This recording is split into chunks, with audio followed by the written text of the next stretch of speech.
তেজ জেনে গেল বিয়ের দিন সুধার দেওয়ার চিঠি কে বদলেছিল। সম্পূর্ণটা জানতে ভিডিওটি স্কিপ না করে দেখতে থাকুন। আজকের পর্বে আপনারা দেখতে পাবেন তেজ দেখে ওয়েটার সুধার চিঠির বদলে অন্য একটা চিঠি তেজের হাতে তুলে দেয়। অন্যদিকে সুধা বলে, তাহলে দোয়েলের সাথে নিয়মিত ফোনটির যোগাযোগ আছে, এই কথাটা যত তাড়াতাড়ি সম্ভব আমাকে ঝিনুককে জানাতেই হবে। অন্যদিকে সুধার মা ঝিনুককে বকাবকি করতে থাকে আর বলে, কালকে তুই সারা রাত কোথায় ছিলিস? তখন ঝিনুক বলে, আমি কাল সারা রাত দিদির বাড়িতেই ছিলাম, আমি সত্যি কথা বলছি। তখন ঝিনুকের মা বলে, তুই এইভাবে শুনবি না, না আমি লাঠি নিয়ে আসছি, দাঁড়া আজকে তোর পিঠে চাল ভাঙবো। তখন সুধার মা লাঠি নিয়ে আসে আর ঝিনুক পালায় আর বলে, মা আমাকে ছেড়ে দাও না, আমি মরে যাবো এটা দিয়ে মারলে। তখন সুধার ঠাম্মি বলে, ছোট বৌমা ওকে ছেড়ে দাও না, ওর কথাটাও তো শুনতে হবে। তখন সুধার জেঠি বলে, ওর কোনো কথা শোনার দরকার নেই, ও তো কালকে আমাদের সাথে বিয়ে বাড়ি যায়নি, তাহলে মিথ্যে কথা বলে ও কোথায় গেছিল? আজকে ওকে এমন শাস্তি দিতে হবে যে এর পরের বারে ও মিথ্যে কথা বলতে গেলে ওর অন্তরাত্মা কেঁপে উঠবে। তখন দোয়েলের মাকে আড়াল করে বলে, মা আমি জানি কালকে ঝিনুক সারা রাত কোথায় ছিল, ওই তেজ বসু মল্লিকের ভাই সমুদ্র বসু মল্লিকের সাথে ছিল। এই ঝিনুক ওই সমুদ্রকে ফাঁসাবার চেষ্টা করছে, তাই তুমি যত তাড়াতাড়ি সম্ভব আমার বিয়ের কথা তুমি তোলো।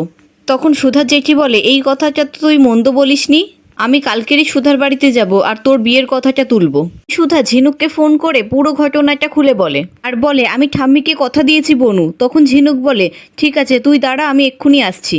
তারপর ঝিনুক তার মাকে গিয়ে বলে, মা আজকের মাঠটা ডিউ রইল, আমি এখন আসি, টাটা। এই বলে ঝিনুক সেখান থেকে পালায়। অন্যদিকে গরমে ইমনের কষ্ট হয় আর ব্রিজিত বলে, ম্যাডাম আপনি জোরে জোরে শ্বাস নিন, নয়তো আপনার শরীর খারাপ করবে। তখন ইমন বলে, আর কতক্ষণ লাগবে? তখন ব্রিজিত বলে, ঠিক আছে ম্যাম, আপনি এখানে দাঁড়ান, আমি গিয়ে দেখে আসছি। এই বলে ব্রিজিত সেখান থেকে চলে যায় আর ইমন বলে, আজকে তো এই লোকটার এগেনস্টে আমি কেস করবই। তখন ইমন এসি সার্ভিসিংয়ে ফোন করে আর বলে, আপনাদের সাথে আমার ডিল ক্যান্সেল, আপনাদেরকে কতবার বলেছি ভালো লোক পাঠাবেন, কি জঘন্য একটা লোক পাঠিয়েছেন। তখন এসি সার্ভিসিং থেকে বলে, সরি ম্যাডাম আমাদের দেরি হয়ে গেছে, তাই এখনও লোক পাঠাতে পারিনি।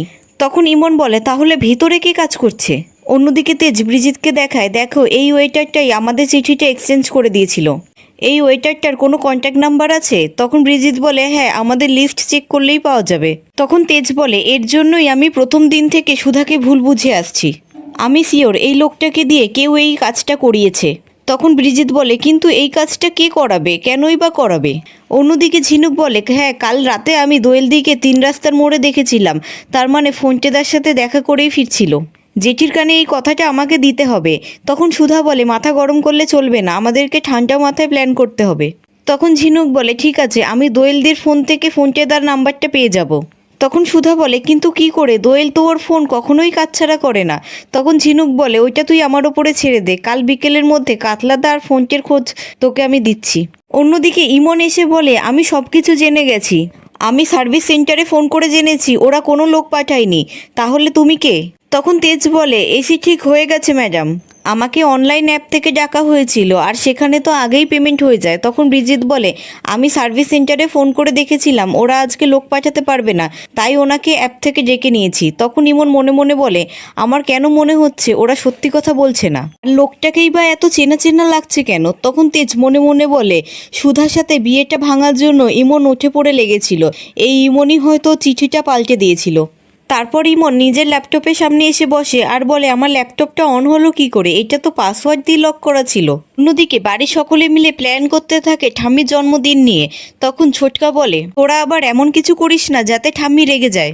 তখন রেশমি বলে, একমাত্র দাদাভাই বলতে পারবে ঠাম্মি কিসে খুশি হবে, তাই দাদাভাই আর বৌদি ভাইকে আমাদেরকে এই প্ল্যানে রাখতেই হবে।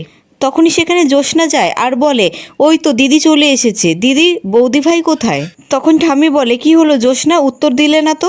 তখন জ্যোৎস্না বলে, এত বড় মেয়েকে তো আর আমি আঁচলে বেঁধে নিয়ে ঘুরতে পারি না, কোথায় যাচ্ছে না যাচ্ছে ও কি বলার কিছু প্রয়োজন মনে করে নাকি? সুধা আসলেই বরং জেনে নিও ও কোথায় ছিল। তখন ছোটকা বলে, তুই খুলে বলবি কি হয়েছে? তখন জ্যোৎস্না বলে, সুধা আমাকে বলল তুমি গিয়ে পুজো দাও, আমি মন্দিরের বাইরেটা একটু ঘুরে দেখে আসি। তারপর আমি মন্দিরে পুজো দিয়ে বাইরে এসে দেখি সুধা কোথাও নেই। অন্যদিকে সুধা মন্দিরে ভিতরে বাইরে জ্যোৎস্নাকে খুঁজতে থাকে, কিন্তু জ্যোৎস্নাকে কোথাও খুঁজে পায় না। তখন একজন বলল, তোমার দিদি তো একটু আগে একটা গাড়ি করে উঠে চলে গেল। তখন সুধা বলে, দিদি চলে গেল, তাহলে এবার আমি কি করব? তারপর সুধা অনেক ট্যাক্সি থামানোর চেষ্টা করে বাড়ি যাওয়ার জন্য, কিন্তু কোনো ট্যাক্সি দাঁড়ায় না। তখনই তেজ সুধার সামনে গাড়ি নিয়ে এসে দাঁড়ায় আর সুধা বলে, আপনি কি করে গাড়ি চালাচ্ছেন, দেখতে পাচ্ছেন না? তখন তেজ মনে মনে বলে, তাহলে সুধা আমাকে চিনতে পারেনি।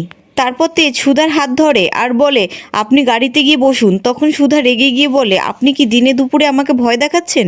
আমি কিন্তু এক্ষুনি পুলিশ ডাকবো, চিল্লিয়ে লোকজন জড়ো করব।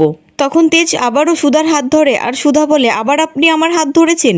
আমাকে কি আপনি দুর্বল ভেবেছেন? আপনার এমন অবস্থা করব যে অন্য কারোর হাত ধরার মতন আপনার এই দুটো হাত আস্ত থাকবে না। তারপর সুধা একটি লাঠি তুলে মারার জন্য, তখন তেজ বলে আপনি তো ডেঞ্জারাস মহিলা, সেকেন্ডের মধ্যে রণরঙ্গিনী মূর্তি ধারণ করেন। এই বলে তেজ চশমা খুলে ফেলে আর সুধা অবাক হয়ে বলে আপনি আপনি এরকম কেন সেজেছেন? তখন তেজ বলে তার আগে বলুন আপনি এখানে কি করছেন? ওদিকে ঠাম্মি বলে বড়নাথ বৌমার সাহস তো দিন দিন বেড়েই চলেছে, ওর এত সাহস হয় কি করে? তখন জ্যোৎস্না বলে আমার তো প্রথম দিন থেকেই ওই মেয়েকে সুবিধারজনক মনে হয়নি, প্রথম দিন থেকেই ও একটার পর একটা মিথ্যে কথা বলেই চলেছে। তখন ছোটকা তেজকে ফোন করে আর তেজ বলে আমি সুধার সাথে আছি। তখন ছোটকা ঠাম্মিকে বলে আমার মনে হয় সুধা হারিয়ে গেছে, সুধা তো হাওড়া রাস্তার কিছু চেনে না, আমার মনে হয় জ্যোৎস্নারই একটু অপেক্ষা করা উচিত ছিল সুধার জন্য। তখন জ্যোৎস্না বলে আমি আর কতক্ষণ অপেক্ষা করতাম সুধার জন্য?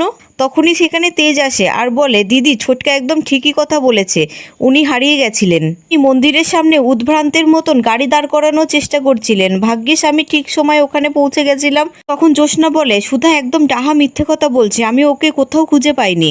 তখন সুধা বলে আমি মন্দির প্রদক্ষিণ করে একবার মন্দিরের ভিতরেও গেছিলাম, তোমাকে আমি কোথাও খুঁজে পাইনি। তখন জ্যোৎস্না মনে মনে বলে আমি তো মন্দিরের পিছনে একবার সুধীর্থর সাথে দেখা করতে গেছিলাম, সুধা হয়তো তখনই আমাকে খুঁজেছে। তখন ঠাম্মি বলে এত খোঁজাখুঁজি দরকারই ছিল না, বাড়ি থেকে তো তোমরা দুজনে একসাথে বেরিয়েছিলে, ওখানে গিয়ে আলাদা হয়েছিলে কেন? তখন জ্যোৎস্না মনে মনে বলে সুধা আবার আগের দিনের কথা ঠাম্মিকে বলে না দেয়।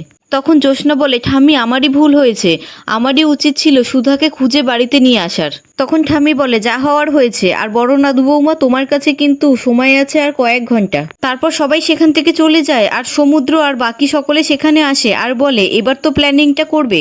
তখন সুধা বলে কিসের প্ল্যানিং? তখন সবাই বলে কালকে ঠাম্মির বার্থডে। তখন সুধা বলে ঠিক আছে আমি একটা প্ল্যান বলি।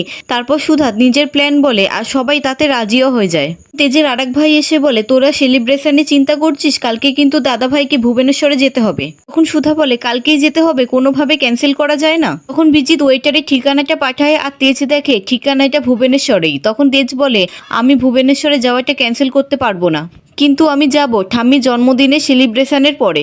দিকে জ্যোৎস্না এসে বলে তুমি তো মন্দিরে ছিলে না সুধা? তখন সুধা বলে সে তো তুমিও মন্দিরে ছিলে না দিদি। তখন জ্যোৎস্না বলে তুমি কি আমার পিছনে গোয়েন্দাগিরি করছো নাকি? আমার পিছনে গোয়েন্দাগিরি না করে ঠাম্মি দেওয়ার কথাটা তুমি রাখো, নয়তো এই বাড়িতে তোমার আর জায়গা হবে না। তখন সুধা বলে কালকে বিকেলের মধ্যে আমি কাতলাদা আর ফোনটাকে তোমাদের সবার সামনে হাজির করব, আর সেটাই হবে ঠাম্মি জন্মদিনে সেরা গিফট।